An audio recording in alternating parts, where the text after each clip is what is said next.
ಸರ್ಕಾರಿ ಅನ್ನ ಮಕ್ಕಳ ಶಾಲೆ ನೆಹರು ನಗರ ಬೆಳಗಾವಿ. ಇದು ನಮ್ಮ ಶಾಲೆಯ ಸುಂದರವಾದ ಹೊರಾಂಗಣ ನೋಟ.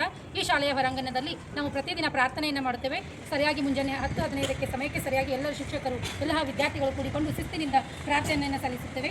ನಂತರ ಆ ದಿನದ ವಾರ್ತಾಪತ್ರಿಕೆಯ ಪ್ರಮುಖ ಸುದ್ದಿಗಳನ್ನು ಮಕ್ಕಳಿಗೆ ಪ್ರತಿಯೊಬ್ಬ ಶಿಕ್ಷಕರು ಪ್ರತಿದಿನ ಒಬ್ಬರಂತೆ ಓದಿ ಹೇಳುತ್ತಾರೆ. ಅಲ್ಲದೆ ಪ್ರತಿ ಶನಿವಾರದಂದು ನಾವು ಈ ಒಂದು ಹೊರಾಂಗಣದಲ್ಲಿ ಮಕ್ಕಳಿಗೆ ಎಮ್ಡಿಯನ್ನು ಇಲ್ಲಿ ಇದೇ ಒಂದು ಗ್ರೌಂಡ್ನಲ್ಲಿ ಮಾಡಿಸ್ತೇವೆ. ಮತ್ತು ಈ ಒಂದು ವಿಶಾಲವಾದ ಮೈದಾನ, ಈ ವಿಶಾಲವಾದ ಹೊರಾಂಗಣ ನೋಟವು ನಮ್ಮ ಶಾಲೆಯ ಮಕ್ಕಳಿಗೆ ತುಂಬ ಅನುಕೂಲಕರವಾಗಿದೆ ಎಂದು ಹೇಳುತ್ತೇವೆ. ನಮ್ಮ ಶಾಲೆಯ ಮತ್ತೊಂದು ವಿಶೇಷ ನಮ್ಮ ಗಣಪತಿ ಮಂದಿರ. ನಮ್ಮ ಪ್ರತಿದಿನ ಕೆಲಸ ಕಾರ್ಯ ಪ್ರಾರಂಭವಾಗುವುದೇ ನಾವೆಲ್ಲರೂ ಗಣಪತಿಗೆ ನಮಸ್ಕಾರವನ್ನು ಸಲ್ಲಿಸುವುದರ ಮುಖಾಂತರ. ಇದು ನಮ್ಮ ಶಾಲೆಯ ಮತ್ತೊಂದು ವಿಶೇಷ.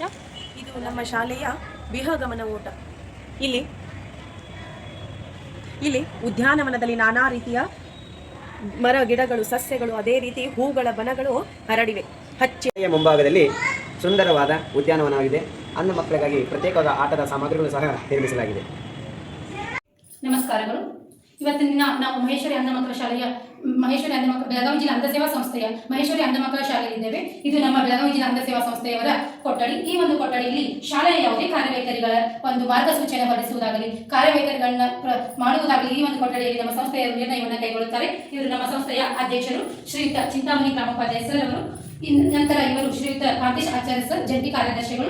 ಅದೇ ರೀತಿ ಗೌರವ ಕಾರ್ಯದರ್ಶಿಗಳು ಶ್ರೀಯುತ ಶ್ರೀನಿವಾಸ್ ಶಿವನ್ಗಿ ಸರ್ ಅವರು. ಈ ನಮ್ಮ ಸಂಸ್ಥೆಯವರು ಯಾವುದೇ ಪ್ರತಿಫಲಾಪೇಕ್ಷೆಗಳಿಲ್ಲದೆ ಹಾಗೂ ತಮ್ಮ ಅಮೂಲ್ಯವಾದ ಸಂಸ್ಥೆಯನ್ನು ನಮ್ಮ ಶಾಲೆಗೆ ಮುಡುಪಾಗಿಟ್ಟು ನಮ್ಮ ಶಾಲೆಯ ಉನ್ನತ ಅಭಿವೃದ್ಧಿಗಾಗಿ ಶ್ರಮವನ್ನು ವಹಿಸುತ್ತಾ ಬಂದಿದ್ದಾರೆ. ಇವರ ಈ ಒಂದು ಕಾರ್ಯವೈಖರಿಗೆ ಬೆಳಗಾವಿ ಜಿಲ್ಲಾ ಅಂಧ ಸೇವಾ ಸಂಸ್ಥೆಯ ಪರವಾಗಿ ತುಂಬು ಹೃದಯದ ನಮನಗಳನ್ನು ಸಲ್ಲಿಸುತ್ತೇವೆ. ಇದು ನಮ್ಮ ಶಾಲೆಯ ವಿಶೇಷವಾಗಿರುವಂತಹ ಒಂದು ಸಭಾಭವನ. ತುಂಬಾ ವಿಶಾಲವಾಗಿದೆ. ಈ ಸಭಾಭವನದಲ್ಲಿ ನಾವು ಶಾಲೆಯ ವಿವಿಧ ಕಾರ್ಯಕ್ರಮಗಳನ್ನ ಹಮ್ಮಿಕೊಳ್ಳುತ್ತೇವೆ ಮತ್ತು ಎಲ್ಲ ಪಾಲಕರು, ಶಿಕ್ಷಕರು ಒಂದು 200-300 ಜನ ಆರಾಮಾಗಿ ಕುಳಿತುಕೊಳ್ಳುವಂತಹ ಒಂದು ಸುಂದರವಾದ ಸ್ಥಳ ಇದಾಗಿದೆ. ಇವರು ನಮ್ಮ ಶಾಲೆಯ ಮುಖ್ಯ ಶಿಕ್ಷಕರು ಶ್ರೀಮತಿ ಅನಿತಾ ಎಂ ಗೌಡೆ ಮೇಡಮ್ ಅವರು. ನಮ್ಮ ಶಾಲೆ ಇಷ್ಟೊಂದು ಸುಗಮವಾಗಿ ನಡೀತಾ ಇದೆ, ಶಾಲೆ ಎಲ್ಲ ಕೆಲಸ ಕಾರ್ಯಗಳು ಅಚ್ಚುಕಟ್ಟಾಗಿ ನಿರ್ವಹಿಸೋದಕ್ಕೆ ಮೂಲ ಕಾರಣಕರ್ತರು ನಮ್ಮ ಮುಖ್ಯ ಶಿಕ್ಷಕರು ಆಗಿದ್ದಾರೆ. ಇದು ನಮ್ಮ ಸಂಸ್ಥೆಯ ಕಚೇರಿ. ನಮ್ಮ ಸಂಸ್ಥೆಯಲ್ಲಿ ಶ್ರೀಮತಿ ರತ್ನಾ ಬಾಳೆಗುಂದಿ ಮೇಡಮ್ ಅವರು ಹಾಗೂ ಶ್ರೀಯುತ ರವೀಂದ್ರ ನಿಲ್ಜಿಕ ಸರ್ ಅವರು ನಮ್ಮ ಸಂಸ್ಥೆಯ ಎಲ್ಲ ಕೆಲಸ ಕಾರ್ಯಗಳನ್ನು ಮಾಡ್ತಾ ಸಂಸ್ಥೆಯ ಕೆಲಸ ಕಾರ್ಯಗಳು ಅಚ್ಚುಕಟ್ಟಾಗಿ ನಿರ್ವಹಿಸುವಂತೆ ಮಾಡುತ್ತಾ ಬರುತ್ತಿದ್ದಾರೆ. ನಮ್ಮ ಶಾಲಾ ಕಚೇರಿ. ನಮ್ಮ ಶಾಲಾ ಕಚೇರಿಯಲ್ಲಿ ಶ್ರೀಯುತ SD ಯಲ್ಲೂರ್ ಸರ್ ಇವರು ನಮ್ಮ ಶಾಲೆಯ ಕ್ಲರ್ಕ್. ಇವರು ನಮ್ಮ ಎಲ್ಲ ಶಾಲಾ ದಾಖಲಾತಿಗಳನ್ನ. ಇವರು ಶ್ರೀಯುತ ಶಾಂತೇಶ್ ಕಿತ್ತೂರ್ಮಠ್ ಸರ್. ಇವರು ನಮ್ಮ ಶಾಲೆಯ ಎಲ್ಲ ಆನ್ಲೈನ್ ಕೆಲಸಗಳನ್ನ ಹಾಗೂ ಕಚೇರಿ ಹಾಗೂ ಶಾಲೆಯ ಎಲ್ಲ ಅಕೌಂಟ್ ಕೆಲಸಗಳನ್ನ ಅಚ್ಚುಕಟ್ಟಾಗಿ ನಿರ್ವಹಿಸುತ್ತಾ ಬಂದಿದ್ದಾರೆ. ನಮ್ಮ ಶಾಲೆಯ ಊಟದ ಕೊನೆ ಮಕ್ಕಳು ಪ್ರತಿದಿನ ಮುಂಜಾನೆ ನಾಷ್ಟದ ವೇಳೆ, ಸಾಯಂಕಾಲ, ರಾತ್ರಿ ಊಟವನ್ನು ಈ ಒಂದು ಹಾಲಲ್ಲಿ ಶಿಸ್ತಿನಿಂದ ಲೈನಾಗಿ ಕೂತು ಮಾಡುತ್ತಾರೆ. ಮಕ್ಕಳು ಈ ಒಂದು ಊಟದ ಸಮಯದಲ್ಲಿ ಇಲ್ಲಿ ಕೂಡ ಪ್ರಾರ್ಥನೆಯನ್ನು ಸಲ್ಲಿಸಿ ನಂತರ ಊಟವನ್ನು ಸೇವಿಸುತ್ತಾರೆ. ಇದು ನಮ್ಮ ಶಾಲೆಯ ಅಡುಗೆಯ ಕೊನೆ. ಇದೇ ನಾವು ಮಕ್ಕಳಿಗೆ ಪ್ರತಿದಿನ ಅಡುಗೆಯನ್ನು ತಯಾರಿಸುತ್ತೇವೆ. ಇವರು ನಮ್ಮ ಅಡುಗೆ ಮನೆಯ ಸಿಬ್ಬಂದಿಯವರು ಪ್ರತಿದಿನ ಶಿಸ್ತಿನಿಂದ ಅಡುಗೆ ಕೆಲಸ ಕಾರ್ಯಗಳನ್ನ ಮಾಡ್ತಾ ಇದ್ದಾರೆ. ಇಲ್ಲಿಯ ಮಕ್ಕಳನ್ನ ತಮ್ಮ ಮಕ್ಕಳಂತೆ ಪೋಷಿಸಿ ಲಾಲನೆ ಪಾಲನೆಯನ್ನು ಮಾಡ್ತಿದ್ದಾರೆ. ಇವರು ನಮ್ಮ ಅಡುಗೆಯ ಸಹಾಯಕರು. ಪ್ರತಿದಿನ ಮಕ್ಕಳಿಗೆ ಅಡುಗೆಯನ್ನು ತುಂಬ ರುಚಿಕರವಾಗಿ ಮಾಡಿ ಬಡಿಸುತ್ತಾರೆ. ಹೆಣ್ಣು ಮಕ್ಕಳ ವಸತಿ ನಿಲಯ. ಇಲ್ಲಿ ಮಕ್ಕಳಿಗೆ ಸುಂದರವಾದ ಕೊಠಡಿಗಳಿವೆ. ಅದೇ ರೀತಿ ಮಕ್ಕಳಿಗೆ ನಾವು ಸೊಳ್ಳೆ ಪರದೆಗಳನ್ನ ಫ್ಯಾನ್ಗಳನ್ನ ಅಳವಡಿಸಿದ್ದೇವೆ. ಹೆಣ್ಣು ಮಕ್ಕಳಿಗೆ ಪ್ರತಿ ತಿಂಗಳು ಯೂಸ್ ಆಗುವಂತೆ ಸ್ಯಾನಿಟರಿ ಪ್ಯಾಡ್ ಮಷೀನನ್ನು ಕೂಡ ನಾವು ಇಲ್ಲಿ ಬರ್ನಿಂಗ್ ಮಷೀನನ್ನು ಕೂಡ ಅಳವಡಿಸಿದ್ದೇವೆ. ನಮ್ಮ ಹಾಸ್ಟೆಲ್ ಸುಂದರವಾಗಿ ಮತ್ತು ಸ್ವಚ್ಛವಾಗಿ ನಾವು ಪ್ರತಿದಿನ ನೋಡಿಕೊಳ್ಳುತ್ತೇವೆ. ವಿದ್ಯಾರ್ಥಿಗಳ ಒಂದು ವಸತಿ ನಿಲಯ. ಶಂಕರಪ್ಪಾಜಿ ಉದೋಶಿ ಇವರ ನಿಮಿತ್ತವಾಗಿ ಇವರು ಕಾಣಿಕೆಗೆ ಅನುಗುಣವಾಗಿ ಬ್ರೈಲ್ ಗ್ರಂಥಾಲಯ. ಈ ಗ್ರಂಥಾಲಯದಲ್ಲಿ 1ರಿಂದ 10ನೇ ತರಗತಿಯ ವಿದ್ಯಾರ್ಥಿಗಳಿಗೆ ಪಠ್ಯಪುಸ್ತಕಗಳು, ಕಥೆ ಪುಸ್ತಕಗಳು, ರಾಮಾಯಣ, ಮಹಾಭಾರತ, ಅದೇ ರೀತಿ ವಿವಿಧ ವ್ಯಕ್ತಿಗಳ ಚರಿತ್ರೆಗಳಾಗಿರಬಹುದು, ವಿಜ್ಞಾನಕ್ಕೆ ಸಂಬಂಧಿಸಿದಂತಹ ಹಲವಾರು ಪುಸ್ತಕಗಳನ್ನ ಈ ಗ್ರಂಥಾಲಯದಲ್ಲಿ ವಿದ್ಯಾರ್ಥಿಗಳಿಗೆ ಓದುವಕ್ಕೆ ಅನುಕೂಲಕರವಾಗಿ ನೀಡಲಾಗುತ್ತದೆ. ಅಂಧ ಮಕ್ಕಳಿಗಾಗಿ ನಿರ್ಮಿಸಲಾದ ವಸತಿ ನಿಲಯದ ಕೊಠಡಿಗಳು. ಇಲ್ಲಿ 54 ವಿದ್ಯಾರ್ಥಿಗಳು ವಾಸ ಮಾಡ್ತಾರೆ. ಮಕ್ಕಳಿಗೆ ಬೆಡ್ ಮೇಕಿಂಗ್ ಸಹ ನಾವು ಇಲ್ಲಿ ಹೇಳ್ಕೊಳ್ಳಾಗ್ತದೆ.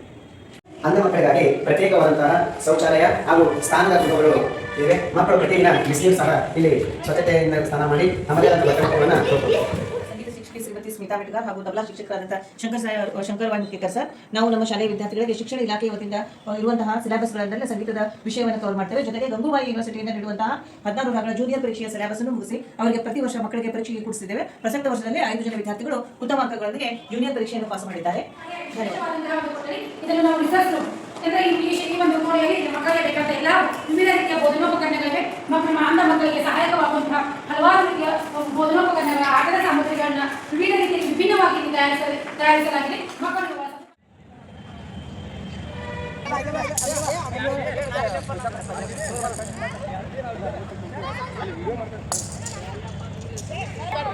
ಹಾಗೆ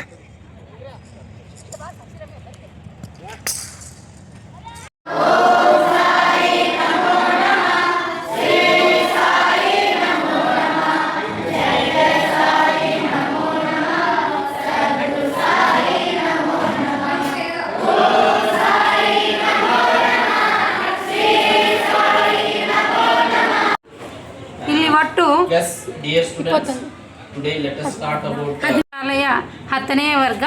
ಇಲ್ಲಿ ಈ ವರ್ಷ ಒಟ್ಟು 14 ಜನ ವಿದ್ಯಾರ್ಥಿಗಳು ಅಧ್ಯಯನವನ್ನು ಮಾಡುತ್ತಿದ್ದಾರೆ. ಶ್ರೀಯುತ MS ದೊಡ್ಮಣಿ ಸರ್ ಅವರು ಈಗ ಇಂಗ್ಲಿಷ್ ತರಗತಿಯನ್ನು ತೆಗೆದುಕೊಂಡಿದ್ದಾರೆ. ಇದು ನಮ್ಮ ಶಾಲೆಯ ವಿಶೇಷವಾಗಿ ತಯಾರಿಸಿರುವಂತಹ ಕಂಪ್ಯೂಟರ್ ಕೊಠಡಿ. ಈ ಕಂಪ್ಯೂಟರ್ ಕೊಠಡಿಯಲ್ಲಿ ಮಕ್ಕಳು ಇದು ನಮ್ಮ ಶಾಲೆಯ ವಿಶೇಷವಾಗಿ ತಯಾರಿಸಿದಂಥ ಕಂಪ್ಯೂಟರ್ ಕೊಠಡಿ. ಮಕ್ಕಳಿಗೆ ಅನುಕೂಲವಾಗುವ ರೀತಿಯಲ್ಲಿ ಈ ಒಂದು ಕಂಪ್ಯೂಟರ್ ವ್ಯವಸ್ಥೆಯನ್ನು ಮಾಡಿ ಮಕ್ಕಳಿಗೆ ನಾವು ಶೈಕ್ಷಣಿಕವಾಗಿ ಮುಂದುವರಿಯಲು ಒಂದು ಅವಕಾಶವನ್ನು ಒದಗಿಸಲಾಗಿದೆ. ಮಹೇಶ್ವರಿ ಅಂಧ ಮಕ್ಕಳ ಶಾಲೆಯಲ್ಲಿ ಸ್ಪೆಷಲ್ ಟೀಚರ್ ಆಗಿ ಕೆಲಸನ ನಿರ್ವಹಿಸ್ತಾರೆ. ಇದು ಆ್ಯನಿ ಬ್ರೈಲ್ ಡಿವೈಸ್ ಅಂತ. ಇದು ಮಕ್ಕಳಿಗೆ ಬ್ರೈಲ್ ಕಲಿಯಲಿಕ್ಕೆ ಒಂದು ತುಂಬ ಉಪಯುಕ್ತವಾಗಿರ್ತಕ್ಕಂಥ ಒಂದು ಬ್ರೈಲರ್ ಥರ ಇರ್ತಕ್ಕಂಥ ಮಿಷಿನು. ಇದರಲ್ಲಿ 6 ಡಾಟ್ಸ್ ಇರುತ್ತೆ. 6 ಡಾಟ್ಸ್ ಅಂದಾಗ A1, D12, C14, D145 ಈ ಥರ ಅಕ್ಷರಗಳನ್ನು ಕಲಿಯಲಿಕ್ಕೆ ಬೇಸಿಕ್ ಬ್ರೈಲ್ ಅಂದರೆ ಅಂಧ ಮಕ್ಕಳಿಗೆ ತುಂಬ ಯೂಸ್ಫುಲ್ ಆಗಿರ್ತಕ್ಕಂಥ ಒಂದು ಡಿವೈಸ್ ಇದು. ಸತತವಾಗಿ ಕೈಯನ್ನು ತೊಳೆದುಕೊಳ್ಳುವ ವಿಧಾನ.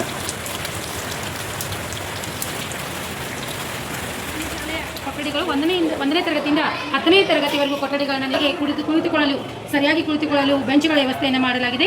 ಅದೇ ರೀತಿ ಮಕ್ಕಳಿಗೆ ಅನುಕೂಲಕರವಂತಹ ಫ್ಯಾನ್ಗಳಾಗಿರ್ಬೋದು, ನೀರಿನ ವ್ಯವಸ್ಥೆ ಎಲ್ಲ ಒಂದು ಅನುಕೂಲಕರವಾದ ವ್ಯವಸ್ಥೆ.